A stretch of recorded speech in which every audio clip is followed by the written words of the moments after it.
नमस्कार दोस्तों, मैं हूं कौशल। आप देख रहे हैं से कौशल ब्लॉग। एक ब्लॉग इस वक्त की सबसे बड़ी खबर आ रही है शिक्षा विभाग से कि दिसंबर माह का वेतन ये शिक्षा कोष के आधार पर मिलेगा। जी हां, आपने बिल्कुल सुना कि ये शिक्षा कोष का वेतन दिसंबर माह का वेतन ये शिक्षा कोष के आधार पर मिलेगा। इस संबंध में जिला का शिक्षा पदाधिकारी पटना के द्वारा पत्र भी जारी किया गया है। आइए देखते हैं कि क्या है सच्चाई और क्या पत्र में लिखा गया है। इसमें स्पष्ट किया गया कि आप सभी अवगत हैं कि विभागीय निर्देशानुसार सभी कोटि के शिक्षकों, प्रधान शिक्षक एवं प्रधानाध्यापकों के लिए इस शिक्षा कोष पोर्टल पर दैनिक उपस्थिति अंकन अनिवार्य है। जी हाँ, बिल्कुल, दैनिक उपस्थिति इस शिक्षा कोष पोर्टल पर अनिवार्य है। विगत जुलाई माह से नवंबर मध्य तक निर्वाचन से संबंधित विशेष गहन पुनरीक्षण तथा बिहार विधानसभा निर्वाचन 2025 में निर्वाचन से संबंधित कार्यों की प्रतिनियुक्ति के कारण मार्क ऑन ड्यूटी की प्रविष्टि अपेक्षाकृत अधिक रही थी, किंतु निर्वाचन मतगणना के उपरांत प्रधान शिक्षक हेतु इस शिक्षा कोष आधारित उपस्थिति के सत्यापन एवं वेतन भुगतान के निर्देश निर्गत किए जाने पर प्राप्त अनुपालन रिपोर्ट में आगमन प्रस्थान की स्थिति को अप्रत्याशित वृद्धि लगभग 40% से बढ़कर 95% देखी गई है, जो यह स्पष्ट दर्शाता है कि प्रखंड स्तर पर अनुश्रवण के अभाव में आप सभी के द्वारा प्रायः ये शिक्षा कोष पोर्टल के माध्यम से उपस्थिति दर्ज करने में जानबूझकर शिथिलता बरती जा रही थी, जो खेदजनक है। स्पष्ट कहा जा रहा है कि चुनाव एवं मतगणना संबंधी कार्यों के कारण अपेक्षाकृत अधिक मार्क ऑन ड्यूटी की जा रही थी। जहां 40% मार्क ऑन ड्यूटी थी, वहां बढ़कर 95% देखी गई एवं आगमन प्रस्थान की स्थिति में अप्रत्याशित वृद्धि देखी गई है, जिसका न तो आने का समय निर्धारित, नहीं तो जाने का समय निर्धारित।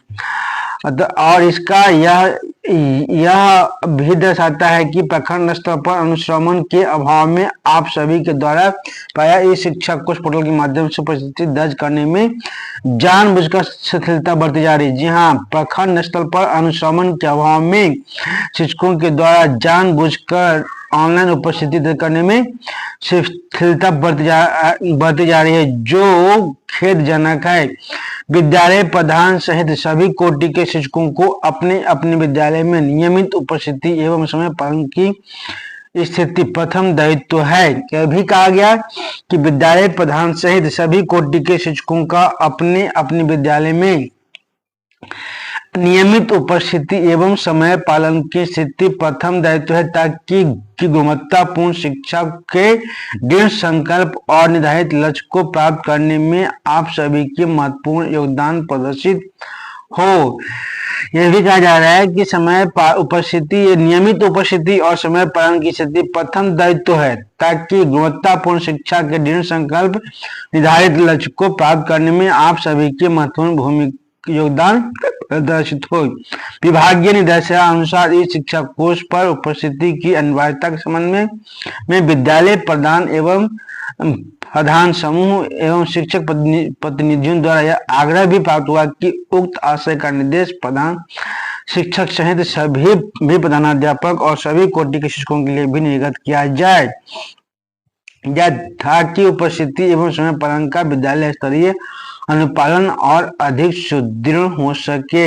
इस निर्देश में इस संबंध में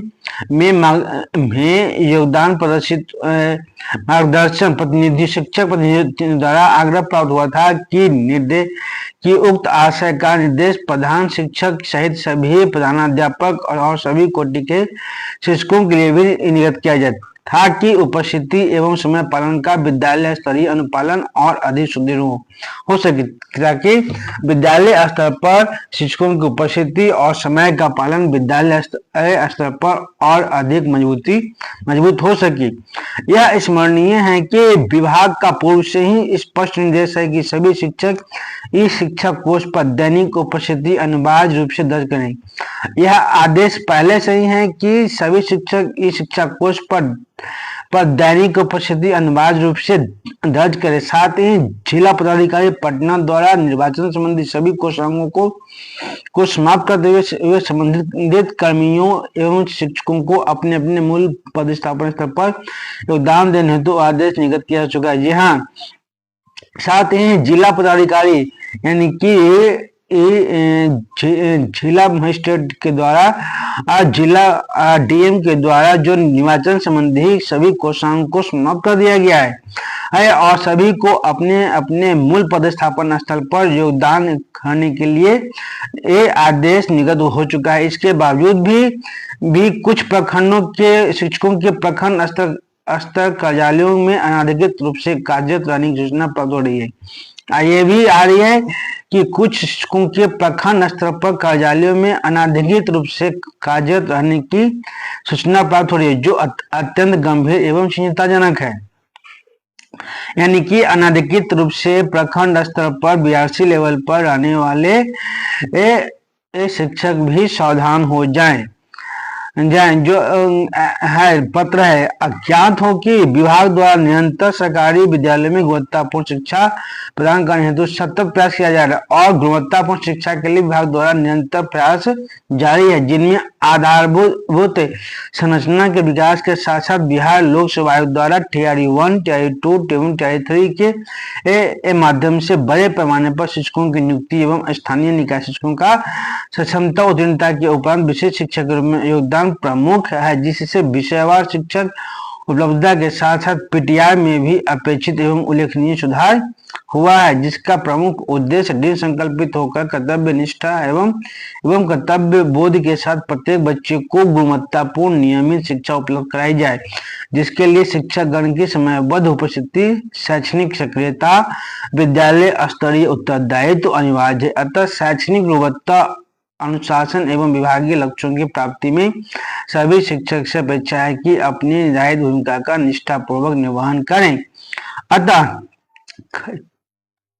सभी कोटि के शिक्षक एवं प्रधानाध्यापक, प्रधान शिक्षक को निर्देशित किया जाता है कि अपने अपने विद्यालय में निर्धारित समय से उपस्थित होकर इस शिक्षा कोष पर आगमन एवं प्रस्थान दर्ज करें। नियमित रूप से शैक्षणिक गतिविधियों में सक्रिय योगदान देना सुनिश्चित करें। यह निर्देश दिया जा रहा है सभी कोटि के शिक्षक एवं प्रधानाध्यापक, प्रधान शिक्षकों को यह निर्देशित किया गया है बिना किसी विधिवत प्रतिनियुक्ति के प्रमाणित तकनीकी कारण अथवा सक्षम प्राधिकार से अनुमोदन के अतिरिक्त किसी भी स्थिति में मार्क ऑन ड्यूटी स्वीकार नहीं किया जाएगा। बिना वैध रीजन के किसी भी स्थिति में मार्क ऑन ड्यूटी स्वीकार नहीं किया जाएगा। यह भी निश्चित किया जाता है कि दिसंबर 2025 का वेतन भुगतान प्रखंड से प्राप्त निगेटिव अनुपस्थिति विवरणी के आधार पर इस शिक्षा कोष पोर्टल पर आगमन प्रस्थान का रैंडम सत्यापन के पश्चात किया जाएगा। जी हाँ, यह भी कहा गया है कि दिसंबर माह का वेतन भुगतान प्रखंड से प्राप्त निगेटिव अनुपस्थिति विवरणी के आधार पर इस शिक्षा कोष पोर्टल पर आगमन प्रस्थान का रैंडम सत्यापन के पश्चात किया जाएगा। यानी कि शिक्षा कोष पर आगमन प्रस्थान का जांच करने के पश्चात ही दिसंबर माह का वेतन भुगतान होगा। यदि इस शिक्षा कोष से संबंधित कोई भी तकनीकी समस्या है तो साक्ष्य के साथ जिला कार्यालय को लिखित रूप से प्रतिवेदन करेंगे ताकि ससमय सुधार किया जा सके। यदि किसी इस शिक्षा को संबंधित किसी शिक्षक का, किसी प्रधानाध्यापक का, प्रधानाध्यापक का कोई दिक्कत है तो साक्ष्य के साथ जिला शिक्षा परीक्षा कार्यालय में संपर्क करें। यानी कि स्पष्ट कहा जा रहा है पत्र में कि दिसंबर माह का वेतन इस शिक्षा कोष पर आपकी उपस्थिति को मैच करने के बाद ही भुगतान किया जाएगा। तो आप सभी शिक्षकों से अनुरोध है कि आप समय विद्यालय में उपस्थित होइए, शैक्षणिक गतिविधियों में सहयोग कीजिए, बिना कारण, बिना ऑथेंटिक रीजन के आप मार्क ऑन ड्यूटी नहीं कीजिए, नहीं तो आपका वेतन भुगतान रुकेगा। दिसंबर माह से वेतन भुगतान बाधित होगा तो आप के लिए समस्या हो जाएगा। तो आप सभी के लिए आग्रह है आप सभी से यही आग्रह है कि आप समय से विद्यालय में जाइए, बच्चों को पढ़ाइए और सच समय उपस्थित होइए और ऑनलाइन उपस्थिति बनाइए। चलिए, ये आप देख रहे थे कौशल ब्लॉग। मैं हूं कौशल और आप मेरा वीडियो यूट्यूब पर पहली बार देख रहे हैं तो सब्सक्राइब कर लीजिएगा और फेसबुक पर देख रहे हैं तो फॉलो कर लीजिएगा।